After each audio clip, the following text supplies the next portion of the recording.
Hai teman-teman semua. Di sini kita akan membahas mengenai materi korupsi.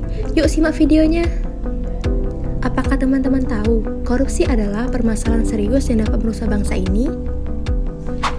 Ternyata, mencontek adalah salah satu contoh hal kecil yang bisa dikatakan korupsi loh. Lalu, apa ya korupsi itu?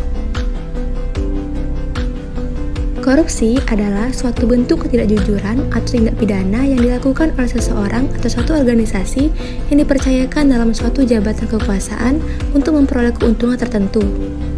Lalu, apa saja ya faktor penyebab korupsi itu? Penyebab seseorang melakukan korupsi waktu adalah ia menganggap enteng dan menganggap bahwa waktu itu tidak terbatas. Penyebab lain adalah kurangnya moral dalam diri seseorang serta kurang patuh terhadap janji awal.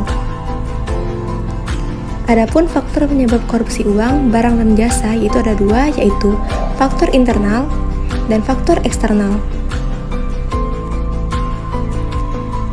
Secara ringkas, dampak masif korupsi dapat dirasakan dalam berbagai bidang loh, yaitu dampak terhadap ekonomi, dampak terhadap sosial, dampak birokrasi pemerintahan, dampak terhadap politik, dampak terhadap penegakan hukum, dampak pertahanan keamanan, dan dampak terhadap kerusakan lingkungan.